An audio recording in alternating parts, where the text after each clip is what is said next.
नमस्कार। जसिंदी के इस बेहद खास कार्यक्रम स्ट्रेट टॉक में आप सभी का स्वागत है। मैं हूं आपके साथ अवंतिका यादव। इस समय अगर राज्यों में चुनाव का माहौल चल रहा है, अलग अलग राज्य में चुनाव आने वाले हैं और ऐसे में अगर सबसे ज्यादा चर्चा किसी राज्य की इस समय हो रही है तो वो है पश्चिम बंगाल की। और आज से नहीं बल्कि पिछले कुछ समय से हम देख रहे हैं कि सबसे ज्यादा फोकस इस समय पश्चिम बंगाल पर चल रहा है। और चुनाव भी चूंकि आने वाले हैं और अगले ही साल यानी कि 2021 में ही चुनाव है, तो उससे पहले ही तमाम तैयारियां जो हैं वो पार्टियों की ओर से की जा रही हैं। अभी बेशक चुनाव का ऐलान नहीं हुआ है, लेकिन चुनाव का ऐलान होने से पहले ही सभी पार्टियां जो भी पश्चिम बंगाल में चुनावी मैदान में उतर रही हैं वो अपनी कमर कसकर तैयार कर रही हैं और जनता के बीच पहुंचने का काम है जो पार्टियों की ओर से शुरू कर दिया गया है। कोशिश सिर्फ एक कि जनता को अपनी तरफ लेकर आना है, जनता का जो मन है वो अपनी तरफ करना है और उसे मजबूर कर देना है और कि वो उसके फेवर में वोट डाले। तो जनता को साधने की कोशिश सीधे तौर पर इस समय हो रही है।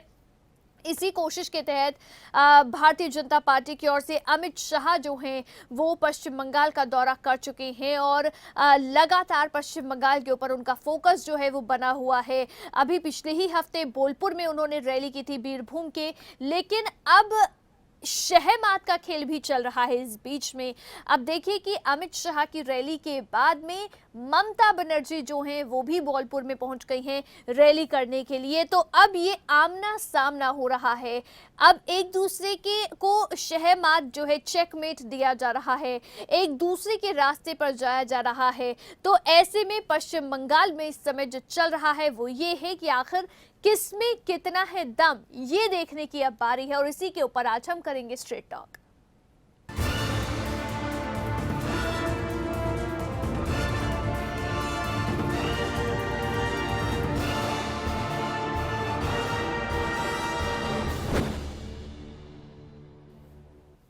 तो देखिए जरा किसमें कितना है दम। जी हाँ, पश्चिम बंगाल में इस समय एक दूसरे का दम देखने की तैयारी चल रही है और अपना दम दिखाने की तैयारी चल रही है। पहले पश्चिम बंगाल में जब अमित शाह पहुंचे तो उन्होंने एक बड़ा रोड शो निकाला और कई किलोमीटर लंबा ये रोड शो रहा। उस समय लोगों का हुजूम भी देखने को मिला और अमित शाह का शक्ति प्रदर्शन भी एक तरह से जो है वो देखने को मिला। पश्चिम बंगाल में बीजेपी का शक्ति प्रदर्शन देखने को मिला, लेकिन अब बीजेपी के इस शक्ति प्रदर्शन के बाद अब अपना शक्ति प्रदर्शन और अपना दम दिखाया है ममता बनर्जी ने। देखिए जब अमित शाह गए थे तो वो गाड़ी में सवार होकर जो है और उसके बाद जो है वहां पर लोगों के बीच से निकले थे, लेकिन ममता बनर्जी ने और एक कदम आगे बढ़ाया। उन्होंने कई किलोमीटर लंबा जो है अपना ये रोड शो निकाला, लेकिन ये पैदल मार्च जो है एक तरह से ममता बनर्जी ने निकाला और ये दिखाने की कोशिश की कि वो लोगों के साथ सीधे सीधे जुड़ी हुई हैं। तो पैदल मार्च जो है ये ममता बनर्जी की ओर से वहीं निकाला गया, ठीक उसी जगह पर जहां से अमित शाह की रैली निकली थी। लेकिन अब ये जो शहमात का खेल इस समय पश्चिम बंगाल में चल रहा है, इससे जुड़े हुए कुछ अहम सवाल भी जिस पर आज हम चर्चा करने वाले हैं, बात करने वाले हैं। क्या वो सवाल है, एक बार उन सवालों पर भी नजर डाल लेते हैं। तो सवाल सबसे पहले ये है कि पश्चिम बंगाल में आखिर कौन किस पर पड़ेगा भारी, क्योंकि इस समय पश्चिम बंगाल में एक दूसरे को पटखनी देने की तैयारी है जो चल रही है। सवाल ये, शाह के बाद ममता का दम देखा क्या आपने? तो क्योंकि ठीक उसी जगह पे ममता बनर्जी भी पहुंच रही हैं। सवाल ये कि ममता के रोड शो से बीजेपी की मुश्किलें क्या बढ़ने वाली हैं, क्योंकि अब बीजेपी के ही पीछे पीछे ममता बनर्जी चल पड़ी हैं। पश्चिम बंगाल में परसेप्शन का खेल किस पर पड़ेगा भारी, क्योंकि एक परसेप्शन बनाने की कोशिश है जो पार्टियों की ओर से की जा रही है। पश्चिम बंगाल में जारी शहमात के खेल पर क्या है आपकी राय, ये आप बताइए। नंबर आपकी टीवी स्क्रीन पर लगातार फ्लैश हो रहा है, ये नंबर आपको सिर्फ डायल करना है और मेरे साथ इस मंच का हिस्सा बनना है। स्ट्रेट टॉक का ये मंच आपके लिए है, फोन लाइन आपके लिए खुली हुई है, इसलिए ज्यादा से ज्यादा कॉल करके आप इस मंच का हिस्सा बने। अपने व्यूज, अपने ओपिनियन इस मंच के जरिए जरूर शेयर करें और बताएं कि आपको क्या लगता है कि इस बार कौन किसके ऊपर भारी पड़ता हुआ नजर आएगा। क्या बीजेपी इस बार जिस जोश के साथ पश्चिम बंगाल में उतरी है और जो सीटों का दावा अब अमित शाह की ओर से पश्चिम बंगाल में किया गया है, क्योंकि अमित शाह कह रहे हैं 200 सीटें जीतेंगे, तो क्या अमित शाह का दावा जो है वो सही साबित होगा, या फिर प्रशांत किशोर जो कि इस समय राजनीतिकार हैं, राजनीतिक रणनीतिकार हैं टीएमसी के पश्चिम बंगाल में ममता बनर्जी के साथ जो काम कर रही हैं, क्या प्रशांत किशोर ने जो बात कही है कि 2 डिजिट भी नहीं को भी नहीं छू पाएगी भारतीय जनता पार्टी पश्चिम बंगाल में, ये 2 डिजिट यानी कि 10 का आंकड़ा भी छू नहीं पाएगी भारतीय जनता पार्टी पश्चिम बंगाल में, क्या प्रशांत किशोर का दावा जो है वो सच होने वाला है? लेकिन अब तक का जो सिनेरियो पश्चिम बंगाल में नजर आ रहा है उसे आप दर्शक कैसे देखते हैं, ये आप जरूर बताइए। नंबर आपकी टीवी स्क्रीन पर है, ये नंबर आपको सिर्फ डायल करना है और मेरे साथ इस मंच का हिस्सा बनना है, अपने व्यूज अपने ओपिनियन शेयर करने हैं और बताना है कि इस समय क्या पश्चिम बंगाल की राजनीति को आप दर्शक कैसे देखते हैं। देखिए, पश्चिम बंगाल में अगले साल विधानसभा चुनाव होने हैं, लेकिन वहां अभी से ही सियासी हलचल तेज है। सीएम ममता बनर्जी ने चुनावी बिगुल जो है वो बजा दिया है और आज वो बीरभूम के बोलपुर में रैली कर अपना दम भी जो है उन्होंने दिखा दिया है। आपको बता दें कि हाल ही में केंद्रीय गृह मंत्री अमित शाह ने बोलपुर में जो है रोड शो किया था और इसके बाद तृणमूल कांग्रेस सुप्रीमो ममता बनर्जी भी 2 दिन के दौरे पर बीरभूम पहुंची हैं। रोड शो के बाद ममता ने अमित शाह और बीजेपी पर भी जमकर निशाना साधा और साथ ही साथ बीजेपी को बंगाल में बाहरी करार देते हुए ममता ने कहा कि बीजेपी बंगाल के आइकन्स नेताजी और रविंद्रनाथ टैगोर का सम्मान नहीं करती है। इसके अलावा आपको बता दें कि इस मंच के ऊपर जमकर जो है ममता बनर्जी बरसी। पहले उन्होंने अपना पैदल मार्च निकाला, रोड शो किया और उसके बाद में जो है ये संबोधन जो ममता बनर्जी की ओर से किया गया। इस दौरान ममता बनर्जी ने बीजेपी के ऊपर जो है जमकर प्रहार किया है और कई जो है मुद्दों पर बीजेपी को घेरा है। लेकिन बड़ी बात कि बीजेपी को बंगाल में ममता ने बाहरी करार दे दिया है। अब ये बाहरी भीतरी की जो लड़ाई है ये पश्चिम बंगाल में लंबे समय से चल रही है, यानी कि ये जो डिबेट है ये आज नहीं छिड़ी है, ये पहले से छिड़ी हुई है, क्योंकि पहले भी कई बार जो है टीएमसी की ओर से बीजेपी को बाहरी कह दिया गया है, फिर उसका जवाब बीजेपी की ओर से दिया जाता है। तो ये डिबेट चल रही है लंबे समय से, यहाँ तक कि इसी बाहरी भीतरी की डिबेट के बीच में जो है राजनीतिक हत्याओं का मुद्दा जो है वो भी बीजेपी की ओर से लगातार उठाया गया है, क्योंकि बीजेपी के कई कार्यकर्ताओं की हत्या जो है वो पश्चिम बंगाल में हुई है और उन हत्याओं को लेकर जो है बीजेपी कई बार ये कह चुकी है कि चूंकि बीजेपी को बाहरी यहाँ पर कह दिया जाता है और बीजेपी के कार्यकर्ताओं को काम नहीं करने दिया जा रहा है और बीजेपी को दबाने की कोशिश की जा रही है, इसीलिए बीजेपी के कार्यकर्ताओं को डराने के लिए, दबाने के लिए उसके कई कार्यकर्ताओं की हत्याएं जो है वो भी करवा दी गई हैं। तो ये तमाम चीजें भी देखी जा रही हैं पश्चिम बंगाल में। साथ ही साथ देखिए, अमूमन ये देखा जाता है कि जिस भी राज्य में चुनाव होते हैं वहां पर जो है दल बदल का खेल भी शुरू हो जाता है, तो वो भी फिर से अब यहाँ पर भी देखने को मिल रहा है। शुभेंदु अधिकारी हों या फिर टीएमसी के और कई जो है कार्यकर्ता हों, नेता हों जिन्होंने बीजेपी ज्वाइन कर ली है, तो बीजेपी के भी कई नेताओं ने जो है, कार्यकर्ताओं ने टीएमसी ज्वाइन कर ली है। तो ये भी एक खेल है जो इस समय रचा जा रहा है। अब ये जो दल बदल का खेल होता है ना, देखिए इसके पीछे की वजह, अब जैसे कि मैंने सवाल भी किया कि ये जो परसेप्शन बनाने की कोशिश की जा रही है, ये परसेप्शन किसके फेवर में जाएगी? परसेप्शन बनाने की कोशिश दरअसल ये की जा रही है, अपने फेवर में माहौल जो है वो दिखाने की कोशिश की जाती है चुनाव से पहले, और इसीलिए दल बदल का खेल भी चल रहा है। जैसे कि ममता बनर्जी की करीबी शुभेंदु अधिकारी को बीजेपी ने तोड़ा है और अपनी पार्टी में शामिल कर लिया है, तो ये दिखाने की कोशिश की ममता के करीबी खुद जो है वो बीजेपी के पाले में जा रहे हैं। तो ये लोगों के माइंड पर परसेप्शन बनाने की कोशिश है जो की जाती है। अक्सर चुनाव के समय होता ये है कि जो जनता है, जनता में हालांकि कुछ लोग ऐसे होते हैं जो अपना मन पहले से बनाए होते हैं या जो एक पार्टी के साथ ही रहना पसंद करते हैं, तो उनका फिक्स होता है कि वो किस पार्टी के साथ है। तो सब अपनी अपनी पार्टी जो है वो चूज कर, जिनका चल रहा है पहले समय से कि जो जिसको वोट देते आए हैं वो उन्हीं को वोट देते हैं। लेकिन फिर भी काफ़ी सारे वोटर्स ऐसे होते हैं जो ये देखते हैं कि चुनाव में माहौल किसके फेवर में बन रहा है, तो वो माहौल के हिसाब से जो है अपने वोटिंग को डिसाइड करते हैं कि क्या माहौल बन रहा है और किसके फेवर में उन्हें वोट करनी है। तो इसीलिए जो ये वाले वोटर होते हैं, क्योंकि एक तो फिक्स्ड वोटर है, जैसे कि अब अगर हम पश्चिम बंगाल की ही बात कर लें तो टीएमसी के फिक्स्ड वोटर्स जो हैं वो एक रेशो है, बीजेपी के फिक्स्ड वोटर्स की एक अपनी एक रेशो है, लेकिन बहुत सारे वोटर्स ऐसे भी हैं जो कि चुनाव में माहौल को देखते हुए माहौल के फेवर में वोट देना पसंद करते हैं। अब ये वाले जो वोटर्स हैं, इनको साधने के लिए ही परसेप्शन बनाने की तैयारी है जो की जाती है, या परसेप्शन बनाने की कोशिश है जो की जाती है। इसीलिए जिसके फेवर में माहौल उस समय बनता हुआ नजर आएगा, या जनता के माइंड पर ये परसेप्शन बनेगा कि इसके फेवर में चुनाव जा सकते हैं, तो वो जो वोटर्स जो डिसाइड करते हैं इन मूवमेंट पे, वो उस फेवर में जा सकते हैं। और इसीलिए ये पूरी तैयारी है जो की जा रही है। लेकिन अब ऐसे लोगों को साधने के लिए ही ममता बनर्जी की ओर से भी देखिए ये मार्च जो निकाला गया, और इस समय लोगों का हुजूम हालांकि देखने को जाहिर तौर पर मिला, लेकिन उसके बाद में जब रैली मंच से ममता बनर्जी ने अपना भाषण दिया तो उस समय भी ममता बनर्जी बीजेपी के ऊपर जमकर बरसी। बीजेपी को एक तो उन्होंने बाहरी कह दिया, और दूसरा उन्होंने कहा कि रविंद्रनाथ टैगोर का सम्मान नहीं करती है बीजेपी। विश्व भारती पर की जा रही अपमानजनक टिप्पणी भी जो है उन्हें पसंद नहीं है, ये भी उन्होंने कहा। और उन्होंने आगे कहा कि बंगाल की संस्कृति को खत्म करने की साजिश रची जा रही है। हिंसा और बांटने की राजनीति को बंद करने के बाद जो है ममता बनर्जी की ओर से कही गई कि आप इसको बंद करें। अमित शाह को जवाब देने के लिए ममता के इस पैदल मार्च को सफल बनाने के लिए तृणमूल कांग्रेस के कार्यकर्ता जी जान से जुटे हुए भी नजर आए।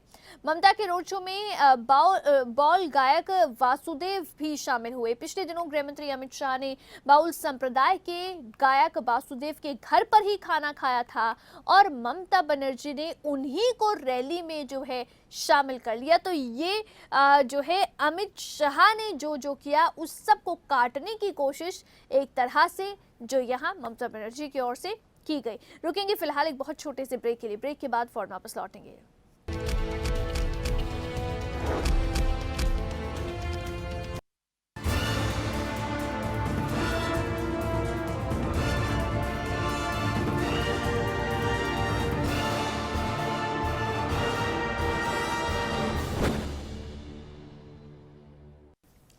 ब्रेक के बाद एक बार फिर से स्वागत है आपका। स्ट्रीट टॉक आप देख रहे हैं। स्ट्रीट टॉक में आज हम बात करें पश्चिम बंगाल की, क्योंकि पश्चिम बंगाल में इस समय शहमात का खेल चल रहा है। विधानसभा चुनाव से पहले पश्चिम बंगाल की जो जमीन है वो पूरी तरह से तपती हुई नजर आ रही है। गर्म भी नहीं बल्कि तपती हुई नजर आ रही है, क्योंकि इस समय माहौल पूरी तरह से गरमाया हुआ है। राजनीतिक माहौल जो है वो इस समय से पूरी तरह से गरमाया हुआ है। और इस समय देखिए एक तो कि एक दूसरे के नक्शे कदमों पर चलने की और एक दूसरे को काटने की कोशिश की जा रही है, यानी कि पहले ने जो काम किया उसको कॉन्ट्रडिक्ट करते हुए जो है दूसरा वहां पर दूसरी पार्टी की ओर से जो है वहां पर रैली निकाली जा रही है। जैसे कि अमित शाह पहले बोलपुर पहुंचे और उसके बाद में अब टीएमसी प्रमुख ममता बनर्जी जो हैं वो भी बोलपुर में पहुंच गई। और अब जैसे अमित शाह ने बाउल संप्रदाय के घर में खाना खाया, तो अब ममता बनर्जी ने बाउल संप्रदाय को जो है अपनी रैली में शामिल कर दिया। वासुदेव बाउल जो कि जिनके घर पर अमित शाह ने खाना खाया था, उनको जो है ममता बनर्जी अपने साथ इस रैली में ले आई, और उसी जगह पर जो है ममता बनर्जी की ओर से रैली की गई जहां पर अमित शाह की ओर से रैली की गई थी। तो यानी कि तू डाल डाल में पात पात, कुछ इसी तरह की कहानी है जो इस समय पश्चिम बंगाल में चल रही है। आपको बता दें कि अमित शाह 19 और 20 दिसंबर को पश्चिम बंगाल के दौरे पर गए थे। बोलपुर में सफल रैली के बाद उन्होंने प्रेस कॉन्फ्रेंस भी बुलाई थी, जिसमें उन्होंने ममता सरकार पर कई गंभीर आरोप लगाए थे। शाह ने ममता राज के पिछले 10 साल में राज्य की बिगड़ी स्थिति को लेकर आलोचना की थी। तो अब ममता बनर्जी की ओर से जो है रैली के माध्यम से, मंच से ममता बनर्जी ने बीजेपी को जमकर घेरा है। एक तो उन्होंने कह दिया है कि बंगाल की संस्कृति को जो है खराब करना चाहते हैं। सोनार बांग्ला जो रविंद्रनाथ टैगोर ने बनाया था उसको जो है बीजेपी क्या बनाएगी, ये बात ममता बनर्जी की ओर से कही गई। और साथ ही बाहरी जो है बीजेपी को ममता बनर्जी ने मंच से कह दिया है। इसके अलावा ये भी कहा ममता बनर्जी ने कि जो 200 सीटों के का दावा वो कर रहे हैं, तो यानी कि वो तो 30 सीट भी जो है मुश्किल से यहाँ पर नहीं ला पाएंगे। तो ये बात है जो ममता बनर्जी की ओर से कही गई है। तो यानी जमकर बीजेपी को ममता बनर्जी ने घेरा है। पूरी तरह से चुनावी माहौल जो है वो गरमाया हुआ है और दिनों दिन और ज्यादा गरमाता जा रहा है। वोटों की जंग में तो अभी कुछ वक्त है, लेकिन बंगाल में परसेप्शन की जंग तेज होती जा रही है। वोटों की जंग, क्योंकि अभी चुनाव आयोग की ओर से ये ऐलान नहीं किया गया है कि कब जो है इलेक्शन है बंगाल में, चुनाव की तारीखों का ऐलान नहीं किया गया है। लेकिन उससे पहले ही पूरे जी जान से जो है बीजेपी हो या तृणमूल कांग्रेस हो, वो इस समय पश्चिम बंगाल की राजनीति में कूदी हुई नजर आ रही हैं।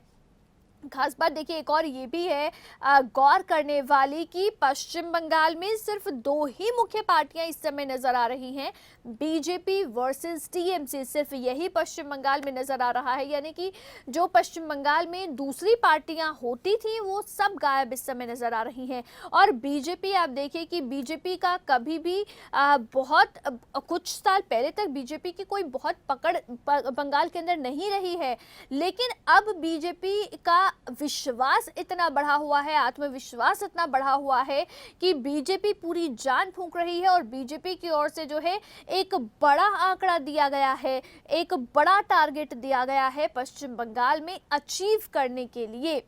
लेकिन हमेशा से पहले जो है ये होता था, टीएमसी और जो कम्युनिस्ट पार्टी हैं वो देखी जाती थी बंगाल के अंदर, और बीजेपी जो है वो कहीं पीछे रहती थी। लेकिन अब अगर हम पिछले कुछ समय से देखें तो एक तो जिस तरह से बीजेपी का जनाधार बढ़ा है, चाहे वो 2019 के लोकसभा चुनाव के समय की बात हो, लोकसभा चुनाव में भी बीजेपी का एक अच्छा परफॉर्मेंस जो है वो पश्चिम बंगाल में रहा है। इससे पहले जब निगम के चुनाव हुए हैं तो उस समय भी जो है बीजेपी दूसरे नंबर की पार्टी, हालांकि तृणमूल कांग्रेस जीती और सीटें भी कोई ज्यादा बीजेपी के पास नहीं गई, लेकिन वोट शेयरिंग की अगर हम बात करें तो वोट शेयरिंग में बीजेपी की बढ़ोतरी काफी ज्यादा हुई है। और उस सब आंकड़े को देखते हुए ही, और खासकर 2019 के लोकसभा चुनाव में बीजेपी का जो परफॉर्मेंस रहा है, उस सब को देखते हुए ही बीजेपी का जो इस समय आत्मविश्वास है वो बढ़ा हुआ है। और इसीलिए बीजेपी को लगता है कि इस बार वो सत्ता परिवर्तन जो है वो पश्चिम बंगाल में करवा कर ही रहेंगे। पश्चिम बंगाल में लंबे समय से ममता की सरकार चल रही है, लेकिन अब बीजेपी जो है वो ममता बनर्जी के गढ़ को जो है उसमें घुसने की तैयारी में है और उसको ढहाना चाहती है। और इसी कड़ी में शुभेंदु अधिकारी, जो ममता बनर्जी के काफी करीबी माने जाते रहे हैं, उसको बीजेपी ने अपने पाले में कर लिया है। और शुभेंदु अधिकारी का जो प्रभाव है वो कई सीट्स पर माना जाता है।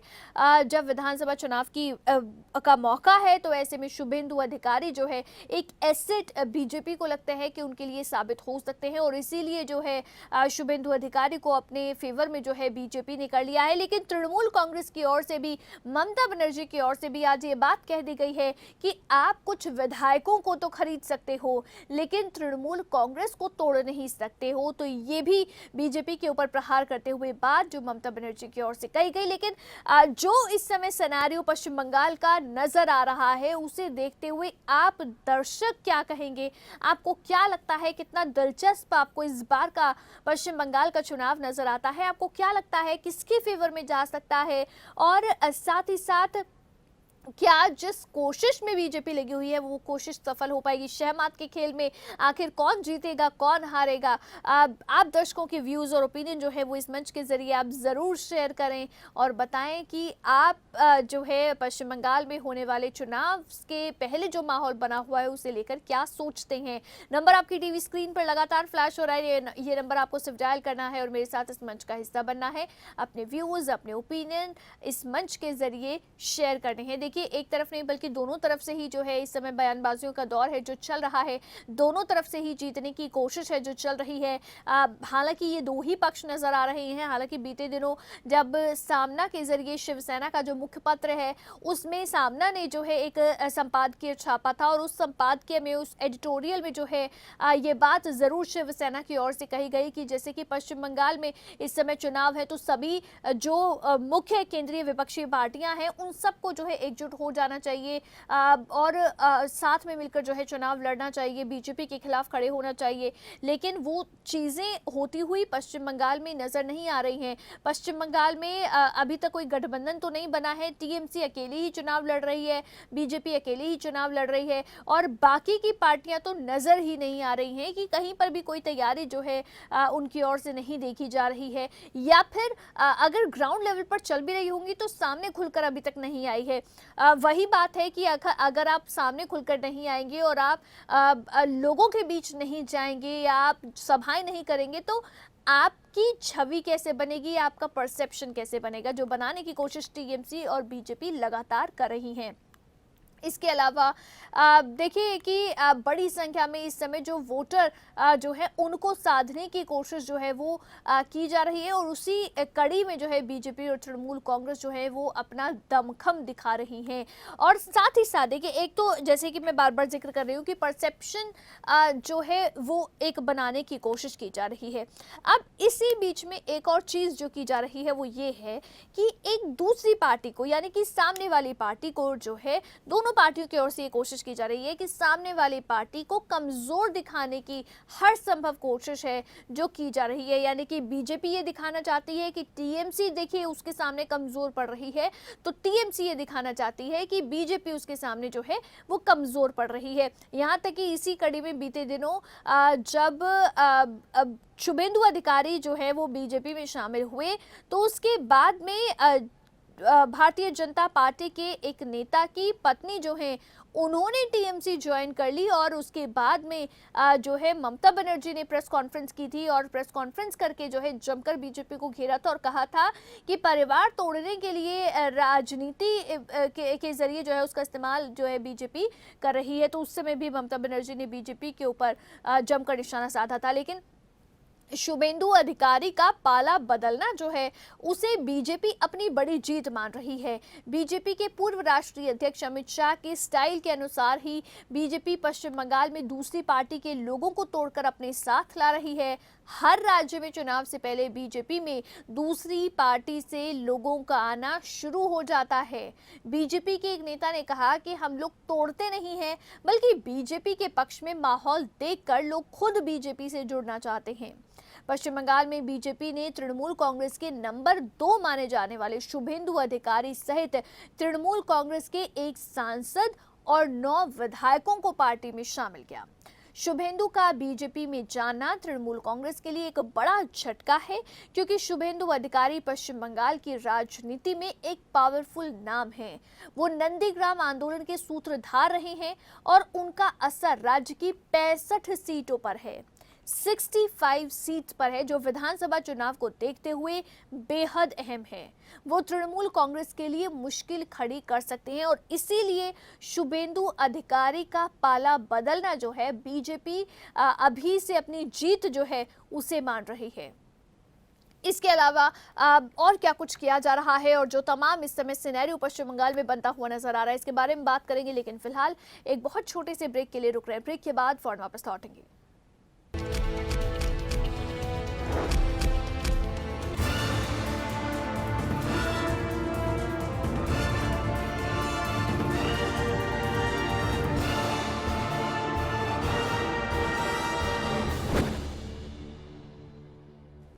ब्रेक के बाद एक बार फिर से स्वागत है आपका। स्ट्रेट टॉक आप देख रहे हैं। स्ट्रेट टॉक में हम बात करें पश्चिम बंगाल में होने वाले विधानसभा चुनाव के बारे में। अभी चुनाव की तारीखों का ऐलान नहीं हुआ है, लेकिन उससे पहले ही पश्चिम बंगाल में जो राजनीतिक जमीन है वो पूरी तरह से इस समय गर्म नजर आ रही है और दिनों दिन जो है इसका पारा और बढ़ता जा रहा है। एक दूसरे को दम दिखाने की तैयारी चल रही है और एक दूसरे का दम देखा भी जा रहा है। तो ये तमाम चीजें हैं जो पश्चिम बंगाल में इस समय चल रही है। लेकिन साथ ही साथ इस समय पश्चिम बंगाल में देखिए वार पलटवार का दौर तो अब एक आम बात हो गई है कि जो जुबानी हमले होते हैं वो एक आम बात हो गई है। हालांकि पश्चिम बंगाल में सिर्फ जुबानी हमले नहीं देखे गए हैं, बल्कि एक्चुअल में हमलों का दौर जो है वो भी देखा गया है। अभी जैसे जेपी नड्डा भी बीते दिनों जब गए थे, उस समय जेपी नड्डा और कैलाश विजयवर्गीय की गाड़ी के ऊपर जिस तरह से पथराव हुआ था वो भी एक समय देखा। राजनीतिक हत्याओं का जो दौर चल रहा है वो भी चीज़ें हैं जो पश्चिम बंगाल में नजर आ रही हैं। पश्चिम बंगाल में जो मुख्यमंत्री वर्सेस गवर्नर चल रहा है वो भी सिनेरियो है जो एक देखा जा रहा है। तो अपने आप में एक दिलचस्प चुनाव पश्चिम बंगाल का, और शायद जिस तरह का चुनाव पश्चिम बंगाल में देखने को मिल रहा है, जहां पर किसी पार्टी के राष्ट्रीय अध्यक्ष के ऊपर हमला हुआ हो, जहां पर राजनीतिक हत्याएं जो है वो ताबड़तोड़ हो रही हो, जहां पर जो है सीएम और गवर्नर के बीच में इतनी बुरी तरह से ठनी हुई हो, ये जो तमाम चीज़ें हैं, यहाँ तक कि दूसरी पार्टी को प्रचार करने के लिए आने से रोकना भी, ये तमाम चीज़ें जो हैं ये अपने आप में किसी भी राज्य के विधानसभा चुनाव में जो है शायद पहली बार देखी जा रही है कि इस हद तक चीज़ें जो हैं वो जाती हुई नज़र आ रही हैं। लेकिन कहते हैं कि राजनीति है और इसीलिए राजनीति का खेल ये पूरी तरह से जो है वो चल रहा है। तृणमूल कांग्रेस छोड़कर बीजेपी में शामिल होने वाले नेताओं की संख्या भी इस समय लगातार बढ़ रही है, और इस संख्या से बीजेपी ये माहौल बनाने की कोशिश कर रही है कि बीजेपी राज्य में लगातार मजबूत हो रही है और ममता बनर्जी का किला जो है वो ध्वस्त हो रहा है। इसी परसेप्शन की जंग को तृणमूल कांग्रेस के पक्ष में करने के लिए चुनाव रणनीतिकार प्रशांत किशोर ने दावा किया है कि बीजेपी बंगाल में सीटों के मामले में 2.5 की संख्या तक भी नहीं पहुंच पाएगी, फिर भी बीजेपी जो है वो 100 से कम सीटें हासिल करेगी। और अगर बीजेपी को इससे ज़्यादा सीटें मिलती है तो जो है वो अपना ये जो काम है यानी कि चुनाव रणनीतिकार का, वो इसे छोड़ देंगे। पश्चिम बंगाल में अब ये तो दावा प्रशांत किशोर की ओर से किया ही गया। प्रशांत किशोर ने ये भी कह दिया है कि उनका ये जो ट्वीट जो उन्होंने किया बीजेपी को लेकर, जो उन्होंने दावा किया कि इसको सेव करके रख ले, बाद में काम आएगा। प्रशांत किशोर ने 2014 लोकसभा चुनाव में प्रधानमंत्री नरेंद्र मोदी के चुनाव अभियान में काम किया था। अभी वो पश्चिम बंगाल में तृणमूल कांग्रेस प्रमुख ममता बनर्जी के लिए चुनावी रणनीति पर काम कर रही हैं। इसके अलावा देखिए, जब 2014 में तो बीजेपी के लिए काम किया था प्रशांत किशोर ने, उसके बाद 2015 में जब आरजेडी और जेडीयू बिहार में मिलकर चुनाव लड़े थे, प्रशांत किशोर जो हैं वो बिहार में इस गठबंधन के साथ में पहुंच गए थे, और अब वो तृणमूल कांग्रेस के साथ जो है चुनावी रणनीतिकार का काम है जो कर रही हैं।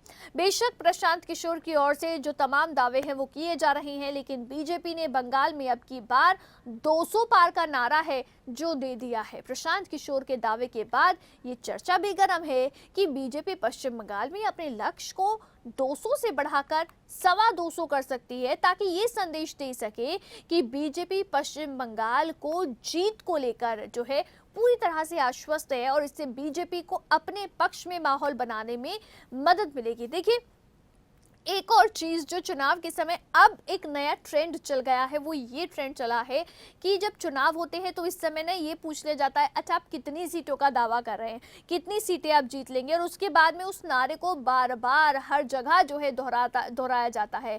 जैसे कि पश्चिम बंगाल में अब 200 पार का नारा है जो दिया जा रहा है, और ये बात कही जा रही है कि बीजेपी पूरी तरह से आश्वस्त है कि उसकी सीटें जो है पश्चिम बंगाल में विधानसभा में 200 पार सीटें जो हैं, 200 से ज्यादा सीटें जो हैं वो आने वाली हैं।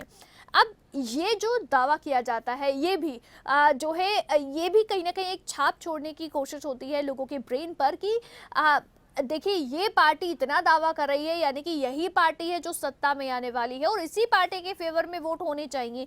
तो ये भी जो है एक परसेप्शन का काम उन लोगों के माइंड पर करती है जिन्होंने अभी वोट डिसाइड करने हैं। इसके अलावा हालांकि देखिए एक बड़ी बात, जैसे मैंने पहले भी कहा कि 2019 के जो लोकसभा चुनाव के नतीजे आए थे, पश्चिम बंगाल से खासकर जो नतीजे आए थे, उन नतीजों ने ही बीजेपी का आत्मविश्वास जो है वो सबसे ज़्यादा बढ़ाया है, और इसीलिए बीजेपी जो है इस बार पश्चिम बंगाल में पूरे दमखम के साथ उतरी है। 2019 के लोकसभा चुनाव में बीजेपी ने पश्चिम बंगाल में 18 सीटें जीती, जो विरोधी दलों के लिए झटका भी था और हैरानी भी थी।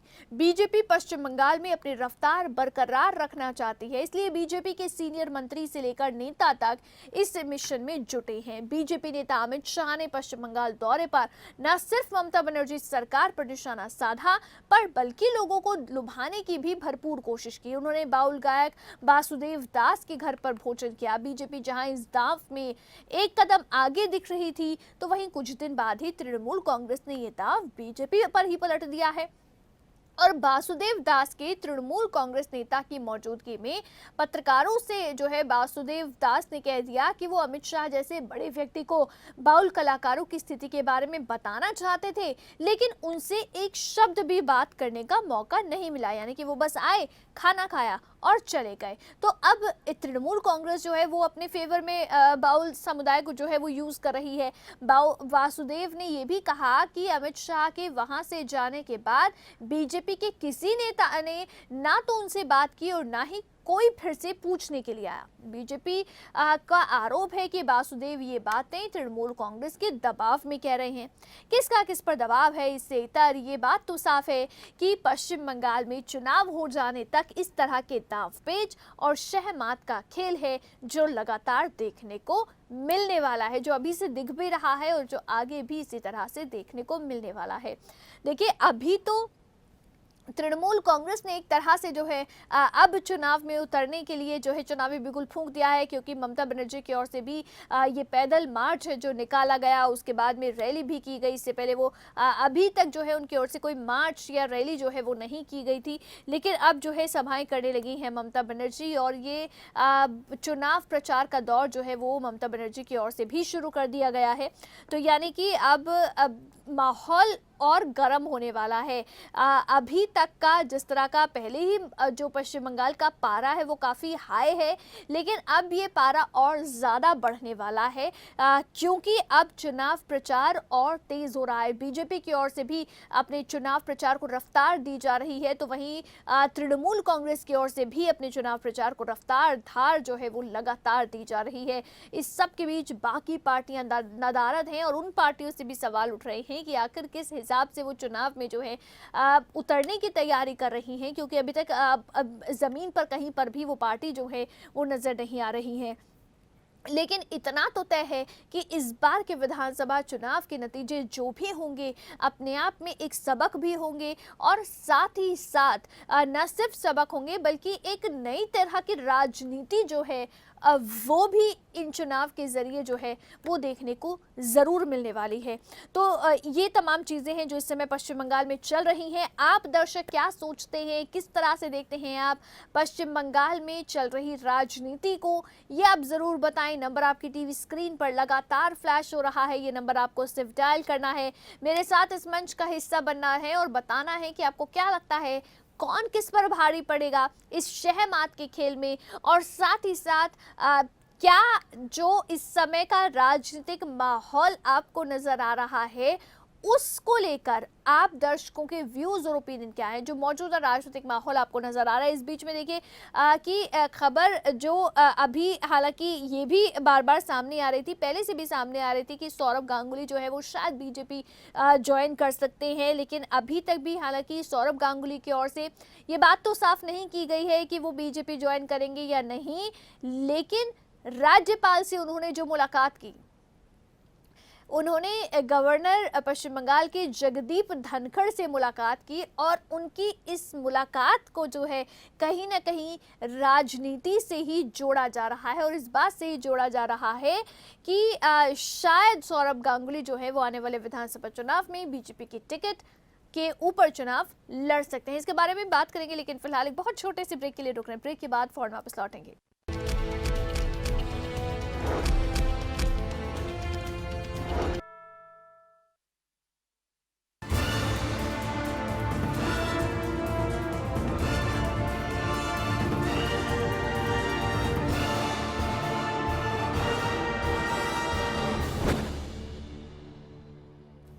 ब्रेक के बाद एक बार फिर से स्वागत है आपका स्ट्रेट टॉक। आप देख रहे हैं स्ट्रेट टॉक में आज हम बात कर रहे हैं पश्चिम बंगाल में होने वाले विधानसभा चुनाव की। उससे पहले जो राजनीतिक माहौल वहां पर बना हुआ है उसके बारे में। हेलो, नमस्कार अवंतिका जी। नमस्कार आहलूवालिया जी, बहुत स्वागत है सर आपका स्ट्रेट टॉक में। जी, देखिए, बंगाल में जो प्रशांत किशोर कह रहे हैं कि बीजेपी को 2 डिजिट से ज़्यादा यानी 99 से ज़्यादा सीटें नहीं मिलेंगी जी। उनके कहने पे कुछ विश्वास हो सकता है, क्योंकि वो ज़मीन की साथ जुड़े हुए हैं और उनको बहुत अनुभव है कि ज़मीनी हकीकत क्या है। अब यहाँ पे जो मैं देख रहा हूँ वो है सीपीआई, टीएमसी और बीजेपी के दरमियान में बहुत गहमा गहमी है। लेकिन अन्य पार्टीज जो हैं जैसे कांग्रेस, एएमआईएमएम और ये दूसरी जो हैं वो साइडलाइन पे हैं और वो ये देख रही हैं कि हम किसको अपना साथ दें, ताकि मुद्दा ये है कि वहाँ पे बीजेपी को हराना है। उनका ये मुद्दा नहीं है कि हम टीएमसी या सीपीआई को हराएं। राइट। मुद्दा दरअसल ये है कि हमको बीजेपी को हराना है। अब यहाँ पे बीजेपी को समझना चाहिए एक चीज कि गेरू रंग जो है वो कलकत्ते में नहीं चलेगा, बंगाल में नहीं चलता। वहाँ ज्यादातर जो है वो सफेद और लाल रंग चलता है। अगर आपके झंडे सफेद हों तब हो सकता है वहाँ के पुजारी भी सफेद कपड़ा पहनते हैं, लोग भी सफेद कपड़ा पहनते हैं लाल बॉर्डर के साथ और पैरों में अलता लगाते हैं। लेकिन जब लोकसभा चुनाव, इस बार लोकसभा चुनावों में भी तो मतलब गेरू रंग चला था बीजेपी का ना, तो इसीलिए तो विश्वास बढ़ा हुआ है बीजेपी का। नहीं, लोकसभा में ठीक है चल जाता है, क्योंकि अभी देखिए विधानसभा के इश्यूज जो हैं वो लोकल हैं। लोकसभा के इश्यूज जो हैं वो ब्रॉडर हैं, वो ऑल इंडिया नेशनल लेवल पे आ जाते हैं। तो हमारी जितने भी प्रांत के लोग हैं अपने अपने प्रांत में इश्यू बेस पे वोट करते हैं। जो लोकल इश्यू है तो एकदम एक तरफ बह जाते हैं, और लोकसभा के हैं तो उनकी वोटिंग पैटर्न चेंज हो जाता है। ये हमने हर जगह देखा है और ये चलता आया है। अब आपने एक बहुत थर्ड सेगमेंट के एंड में बहुत इंटरेस्टिंग बात आपने छेड़ दी, वो थी सौरभ गांगुली का गवर्नर से मुलाकात होनी। अब देखिए इनकी कोशिश ये है कि जो बहुत मशहूर आदमी हो और जाना पहचाना चेहरा हो उसको लाएं। अब धनखड़ साहब जो है गवर्नर जरूर हैं, लेकिन उन्होंने ममता बनर्जी के साथ नोक झोंक करके अपना इमेज काफी खराब कर लिया है। अब सौरभ गांगुली को लाने का मतलब ये है कि एक पावरफुल लीडर हमारे पास आ जाएगा तो हमको कहने के लिए कुछ मिल जाएगा। अब सौरभ गांगुली जो है उनका इमेज बंगाल में और इंडिया में आपके अमित शाह से बहुत ज्यादा है। क्रिकेटिंग वर्ल्ड में आप नहीं जानते कि उसको भगवान कहते हैं लोग। और वो अपने इंडिविजुअल लेवल पे वो बड़ा कन्विक्शन का आदमी है। वो जहाँ जाता है तो वो बड़े कन्विक्शन से जाता है और उसकी स्टैंस बदलती नहीं है कभी। अभी देखिए कि जितना वो डिले कर रहा है, इन लोगों ने उसके ऊपर चार्जेस लगा दिए हैं प्रॉफिट कॉन्फ्लिक्ट ऑफ इंटरेस्ट के ऊपर, के उनकी कंपनियां जो हैं स्पोर्ट्स की उनका बीसीसीआई में, और क्योंकि वो चेयरमैन भी हैं बीसीसीआई के, तो कॉन्फ्लिक्ट ऑफ इंटरेस्ट है, लेकिन वो साबित नहीं हो रहा है। अब गांगुली इन चीजों से डरने वाला नहीं है। अगर कोई स्पोर्ट्समैन बंगाल में लोगों के ऊपर राज करता है तो वो सॉकर का है, जैसे ईस्ट बंगाल मोहन बगान क्लब का कोई खिलाड़ी हो, वो रूल करते हैं। क्रिकेटर से ज्यादा आप फुटबॉल को पकड़िए, लेकिन इस दफा फुटबॉल में जैसे पीके बनर्जी, चीनू गोस्वामी, अपाराव, ये लोग जो हुआ करते थे, ऐसा कोई भी मुझे बंदा सॉकर का नहीं नजर आया, क्योंकि इंडियन सॉकर लीग होने से सब अलग अलग प्रांत में बंट गए हैं वहाँ के खिलाड़ी। तो वो मुझे कोई उभरता हुआ खिलाड़ी नजर नहीं आया। कोशिश यही है इनकी कि हम जीतें और हर पार्टी कोशिश जब इलेक्शन लड़ती है तो हर का मुद्दा यही होता है कि हम जीते। उनका ये नहीं होता कि लोगों का क्या हो रहा है या बाद में क्या होगा, वो उनको कोई फर्क नहीं पड़ता। तो ये जीतने का तो हर एक का हक है, इलेक्शन होते ही इसीलिए हैं, जीतने के लिए। तो मैं नहीं समझता कि ये जब तक बीजेपी और दूसरी बात आपने जो बड़ी जबरदस्त कही जी कि ममता ने कह दिया कि ये बाहर का आदमी है, ये जो लोकल लोग हैं उनके ऊपर बहुत असर करेगा। ये छोटी बात नहीं है, क्योंकि हो क्या रहा है, हम हिंदुस्तान में हमको एक प्रांत से दूसरी जगह जाना हो तो हमें पासपोर्ट लेके जाना पड़ेगा। हम भारतीय नहीं रहे, हम पंजाबी, बंगाली, मद्रासी, आंध्राई, हम ये सब बट चुके हैं। अब इनको संभालना बहुत मुश्किल है। तो मैं समझता हूँ, मेरे लिए बहुत इंटरेस्ट की बात यही है कि जो दूसरी पार्टियां हैं वो कितना कॉन्टेस्ट 3 पार्टियों के अंदर रखते हैं तो सर, लेकिन एक बड़ी बात ये भी है ना कि जैसे क्योंकि कांग्रेस का तो एक चलिए जनाधार, कांग्रेस कहीं एक एरिया से बंधी हुई नहीं है, कांग्रेस पार्टी जो है उसका हर एक राज्य में अपना एक बेस रहा है। बीजेपी का पश्चिम बंगाल में उतना जो है पकड़ नहीं रही थी, लेकिन इस बार के चुनाव में देखिए तृणमूल कांग्रेस वर्सेस बीजेपी चल रहा है, यानी बाकी पार्टियां कहीं गायब सी नजर आ रही हैं। ये भी एक बड़ी बात है देखने की कि बाकी पार्टियां क्यों नहीं आ पा रही हैं सिनेरियो में। वो गायब नहीं है, उनका अंदर खाने समर्थन दूसरी पार्टियों के साथ है, सीपीआई के साथ या तृणमूल के साथ है। वो कहती हैं कि हमारा इंडिविजुअली हम अगर आते हैं, बाहर आते हैं, हम लड़ते हैं तो वोटें जो हैं डिवाइड हो जाती हैं। तो वो डिवाइड नहीं करना चाहते वो, क्योंकि मैंने जैसे कहा आपको पहले कि जितनी भी बाकी की पार्टियां कांग्रेस समेत, मुद्दा उनका यही है कि बीजेपी को हराना है, क्योंकि जहां भी हम देखने के गठबंधन हुआ है वो पावरफुल बन जाता है और वो बीजेपी को हराने का उनको एक जैसे कहते हैं ना एंड ऑफ द टनल नजर आती है कि वो मुद्दा उनके पास ये है कि यार हम अकेले तो नहीं इनका मुकाबला कर सकते हैं, इस वक्त ये बहुत पावरफुल हैं, तो हम इकट्ठे हो जाएं, शायद हम इनको हरा दें। तो ये उनका मुद्दा है। जब आप कहने पे आ जाएं कि हम किसी का साथ देंगे सिर्फ इसलिए कि बीजेपी को हराना है, तो सारा जो प्रोग्राम है वो बदल जाता है, माहौल बदल जाता है। लेकिन आपको भी लगता है, जैसे एक बात जो मैं प्रोग्राम में बार बार बोल रही थी कि इस समय परसेप्शन एक बनाने की जोर शोर से कोशिश की जा रही है दोनों तरफ से, तो वो परसेप्शन का खेल भी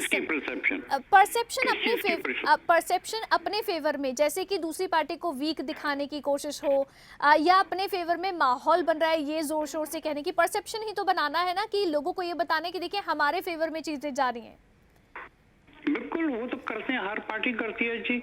वो हमेशा आपको ऐसे शो करेंगे कि हम ऊपर हैं, तो आप की जो वोटिंग माइंड में फर्क पड़ जाए कि यार ये लोग तो बहुत भारी हैं, क्या मुकाबला हो सकता है। लेकिन बंगाली इतनी जल्दी मानने वाला नहीं है जी। हाँ, आपका ख्याल है, दिल बहलाने को ख्याल अच्छा, आप कुछ भी परसेप्शन क्रिएट करें, लेकिन हकीकत कुछ और हो जाती है जी। बहुत बहुत शुक्रिया sir, thank you so much for calling. आप ठीक फरमा रही हैं जी। बहुत बहुत शुक्रिया sir, thank you so much for calling.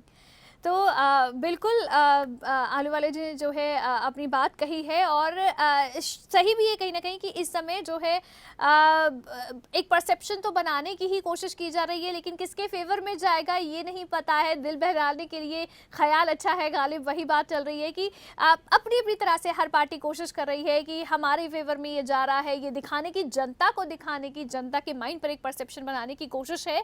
लेकिन असल में किसके फेवर में ये चुनाव जाएगा, जब चुनाव के नतीजे आएंगे। अभी तो चुनाव की तारीखों का भी ऐलान नहीं हुआ है, चुनाव की तारीखों का ऐलान होगा और उसके बाद में चुनावी नतीजे जो है वो आएंगे और उसके बाद भी ये क्लियर होगा कि बंगाल की पिक्चर आखिर बनी क्या है।